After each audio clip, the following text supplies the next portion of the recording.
right. Hello, and welcome back to the Thought Cloud podcast. Our goal with this conversation is to uncover a hidden gem that can inspire others along their academic journey. Our guest today is Sam Phillips.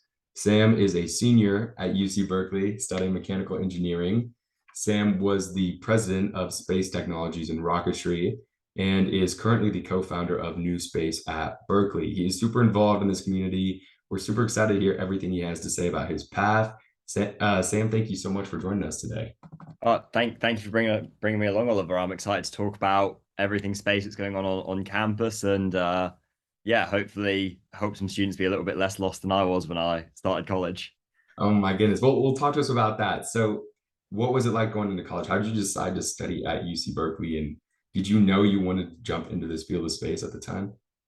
Yeah, so those two, why I chose to come to Berkeley and me wanting to get into space are quite related in the sense that when I was in high school, I didn't really know what I wanted to do. I was going to be a philosopher for a while, and then eventually landed on kind of physics, engineering, knew I wanted to do something in that realm. And when I was 16, I was really lucky. I got to go to Cape Canaveral on a family holiday. Well, it technically was a family holiday to Disney for my little cousin, but as far as I was concerned, we were going to see rockets at Cape Canaveral, and that was the main focus of the trip. And we saw a Falcon 9 launch actually. So that's, SpaceX's main rocket. Really cool to see one of them live. Your whole chest is vibrating as Wow. it's off. And afterwards, me and my dad, who I'm very close to, have a good relationship with him, were walking around the museum they have there with all these different rockets and bits of space history. I noticed my dad was in a kind of pensive mood, and I asked him, what's on your mind? And he said, looking at all the dates on this stuff, 1918, 1990, 2000, it's kind of crazy that I could have worked on this stuff. Like this stuff was going on, and he was an electrical engineer, like he had the training to work on that type of stuff. And it just got me thinking, like, wow, I really love with this space stuff. I was on all the YouTubes and all that kind of thing. And I thought, actually, I could try and make this my career. Like I could set my mind to it. And so I started looking into how would you get a job in space. And it became clear at that point quite quickly that, the US really was the place to be if you wanted to be in space. That, I think there's a lot of jobs in Europe in space, but they're not necessarily aimed at undergraduates so much as they're aimed at master students, PhD students. So I thought, let's try for the States then. And I applied to MIT, Caltech, Stanford, and Berkeley. Got into one, go Bears. Go So Bears. um, but For the listeners, just for the listeners, really quickly, you're based out of Europe. Where in Europe are you based out of? oh yeah, I'm from London originally, so grew up there until I was 18, and then yeah, just came to the US for college. That's Which awesome. That's awesome. yeah, So it's you got been Berkeley, you got one of four. yeah. So I that's not at all to throw shade on Berkeley or any of those other institutions. I think I'm personally just so glad that I came here, and it's probably the most exciting environment I've ever been in my life. Just everyone is so switched on. Uh I really love it, and there's so much space going on campus, which is just fantastic. That is so cool. That is awesome. So you decided you want to come to the US, you got into Berkeley, you're interested in space. Why did you choose mechanical engineering? There's a lot of things you can choose from. So why specifically mechanical engineering? Yeah, so I actually wanted to do aerospace engineering, which kind of tracked to space, but Berkeley didn't offer aerospace engineering when I joined. They've just now started an aerospace major. So this year is the first cohort of freshmen that will be graduating from Berkeley with an aerospace major. That's pretty The cool. program is amazing. I've gotten to meet the dean of that program a few times. He's a really nice guy. The classes they've put together are phenomenal. Wow. So yeah, that's really exciting. But for me, I chose mechanical engineering because really mechanical and aerospace at undergrad are quite similar. You learn a lot of the same concepts. And I wanted to at that time work on rocket engines, like liquid rocket engines. And so mechanical engineering was kind of the clearest path into being able to work on those. Gotcha. In liquid rocket engines, is there, I'm not familiar with all the different types of engines. Talk to us about a liquid rocket engine really quickly. Yeah, so there's two main types of rocket engines, solid, liquid. There's also hybrids, we won't talk about those. solids is like kind of like a firework, like black powder or equivalent fancy chemicals shoved into a tube, light a match at the bottom, off it goes. You can't turn it on and off. You can't throttle it. You know, it's either going or it's not. Liquid engines are the more common ones you see, like when you see videos from NASA of rockets taking off. Those are a fuel, so kind of like petrol for your car, but it's like kerosene, RP1 grade, and liquid oxygen as the oxidizer.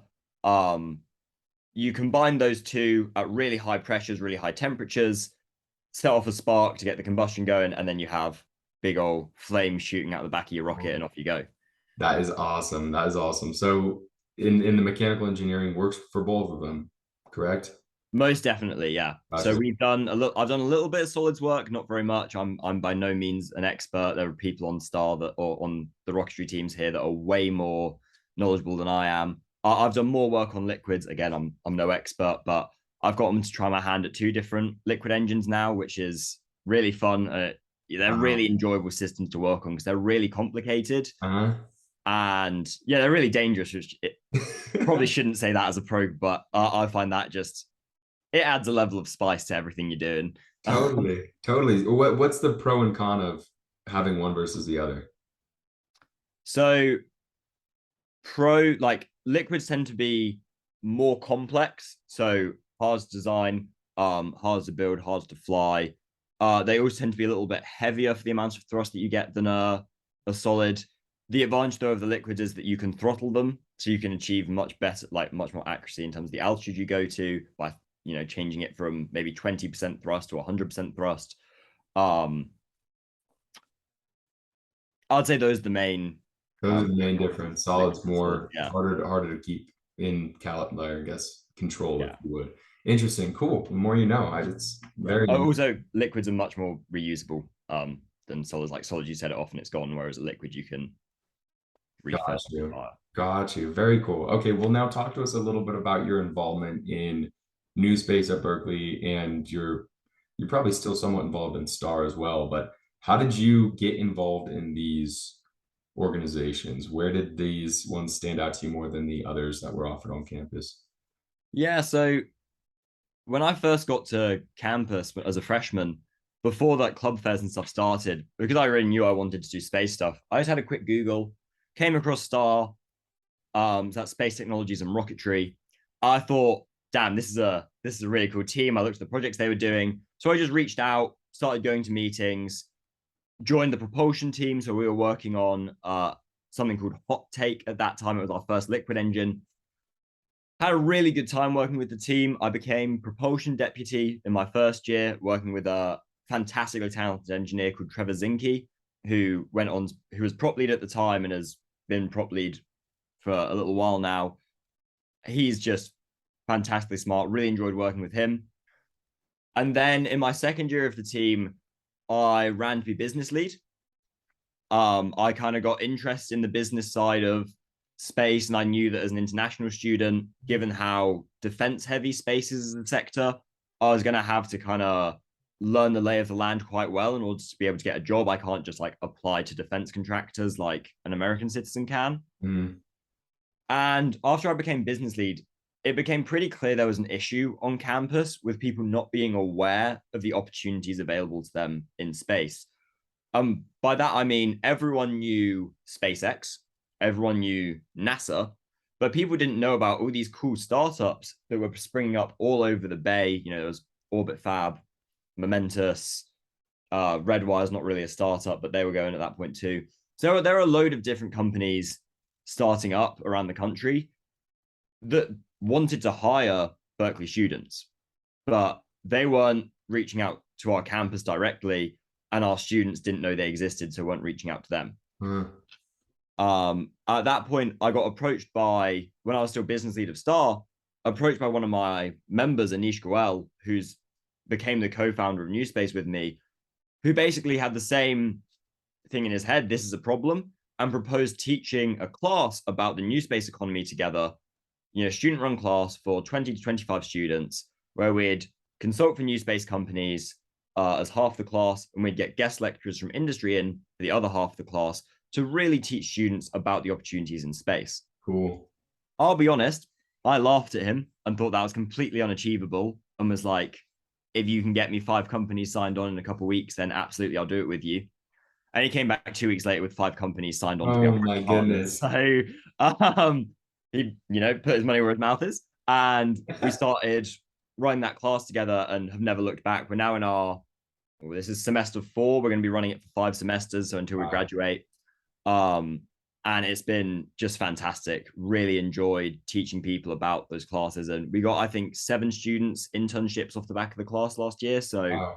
we're, yeah, really happy with that. And naturally, we kind of started expanding what we were doing to doing like bigger recruitment events. We ran Berkeley Space Tech Symposium last year. We tried to support the other engineering teams on campus. So yeah, we've just kind of been slowly trying to expand that presence on campus. Definitely, definitely. Congratulations on all the progress you've made, and that's a funny story to say how it started. I think that's awesome.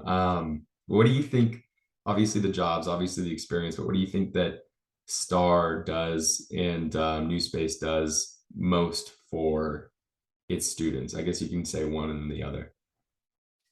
Yeah, I'll start with Star. So I was president of Star the year after I was business lead. And one thing that always attracted me to the team was this attitude of spaces for everyone. That starts at the university level, that starts at making university space education accessible. So that being a fundamental part of the team is, I really think, what Star offers.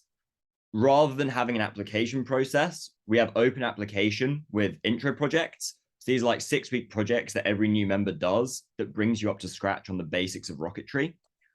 And I really liked that. I think that's a fantastic service to offer because, especially in aerospace, it's a very like white male dominated industry, he says as a white male. Um, and so I think it's important to make spaces on campus where you can say, look, you don't need to know everything. Don't feel ashamed, shocked if you turn up to your first meeting and feel overwhelmed like we all do. We'll teach you what you need to know. That's awesome. And I really like the culture that produces. I think that's the biggest service that Star does on campus. And then in terms of NewSpace, I'd say it's recruitment opportunities are probably the biggest thing we offer. Whether that's like direct, sometimes we bring a company to campus and they like literally are looking to hire 2 interns there and then. But most of the time it's more indirect that we give people, people attend a talk, they realize there are all these companies they can work for. They reach out to us and ask for an intro to a company or two. And that kind of thing, I think, is really where we offer the most service as NewSpace. Definitely, definitely, definitely. Well, it's exciting to see all that you have to say about that and all the experience and opportunities given you and how passionate you are about it. I think that that's just contagious. And gosh, I'm excited to see what this last year holds for you. So after college, are you planning on going to grad school or are you going to work in industry? What are your thoughts? I'm I'm gung ho about headed straight to industry. I love school so much, cannot recommend undergraduate enough to people. But for me, like the most enjoyable part of undergraduate, and I think most of my learnings happened outside the classroom. I love my classes. I've really enjoyed getting to learn some of these engineering concepts and especially enjoyed getting to build stuff. I really enjoy getting into the machine shop. But a lot of kind of the leadership skills I've developed, a lot of interpersonal human skills have been developed in my clubs, in the engineering teams. I really have enjoyed that work a lot more. So the idea of going to grad school didn't appeal as much to me. I tried research for a little while with like the Berkeley Autonomous Microsystems Lab, and they're a really cool lab, really cool team there. But research wasn't for me. I didn't think grad school would be for me. So yeah, I want to head straight to industry, and I might consider doing an MBA at some point down the line. But I'm gonna crack a few years in industry first and see where I stand. Definitely, definitely, definitely. And any particular companies that you have in mind that you'd like to work for? So one company I really like are called OrbitFab. They do gas stations in space, which I Oh, think sweet. already is a pretty cool uh tagline.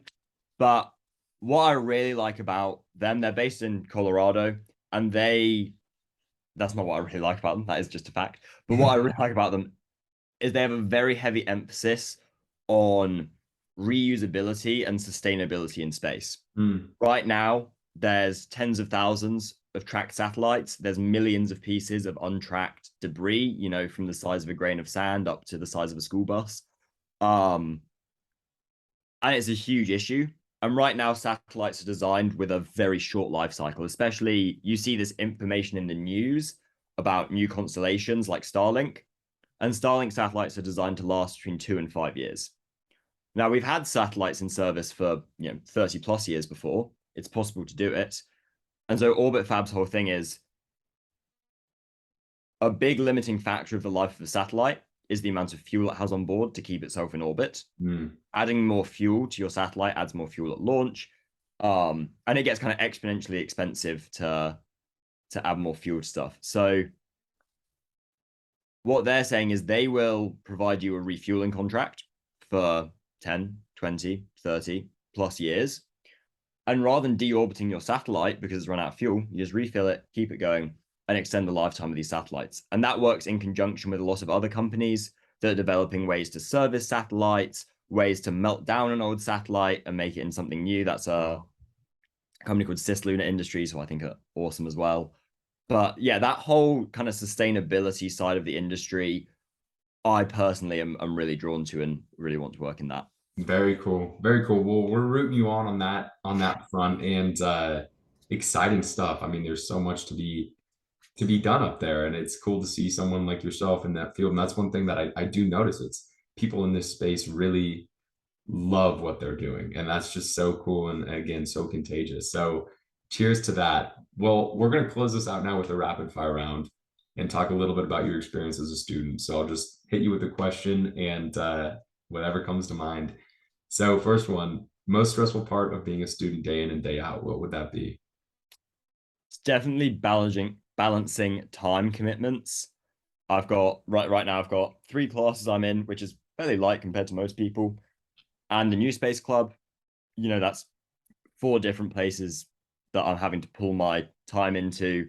Making sure that all the homeworks get done, all the labs get done, that things aren't last minute, and especially when you're running a team, in a class, like you can be like, oh damn, last minute I need to do this homework, but you can't last minute try to organize people. That's just not fair to them. Right. Definitely like that time management and balancing commitments. Totally, totally. What would you say the most meaningful way for students to help each other is? I think just listen. Everyone finds college hard at some point or another. So just listen to each other, believe people, don't be that annoying person that tries to one up people with the amount of time you're spending in stuff. Like we're all busy. Just like if you're stressed, like listen, like share that with people, listen to other people share their stress, and yeah, know that you're all in it together. Totally, totally, totally. All right, next question. What is your biggest hope to accomplish during your time on Earth? Um, I think building a safe space for my family and having building out a loving family is going to be my top goal. I know that's probably not the right thing. I probably should say like No, start a that's company, but wonderful. No, yeah. I love that. I love that prioritizing family. I think that's just, that's humble. I really love that. Next thing, what would you say your top piece of advice is for those who are early in their educational journey?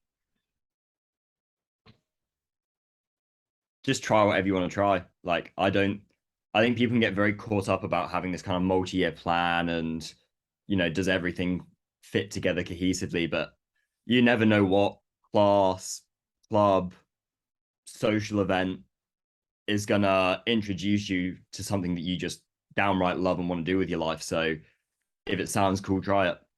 If it sounds cool, try it. There we go. I love that. That's wonderful. And Sam, where can people follow what you're doing, learn more about you, and keep up to date with everything you're doing? Yeah, so I'd say the best places would be on LinkedIn. You can follow NewSpace at Berkeley. Pretty much everything we do gets posted on there. Or if you're interested in following me individually, my Instagram is Sam_John_Phillips, Phillips with 2 L's. You can follow me on there. It's much less interesting than our LinkedIn, but if you like videos of saxophone playing and things of that nature, then follow me, I guess. Go give them a follow, Sam. Thank you so much for coming on today. It's been an absolute pleasure having you. Thank you so much, Oliver. I've thoroughly enjoyed this.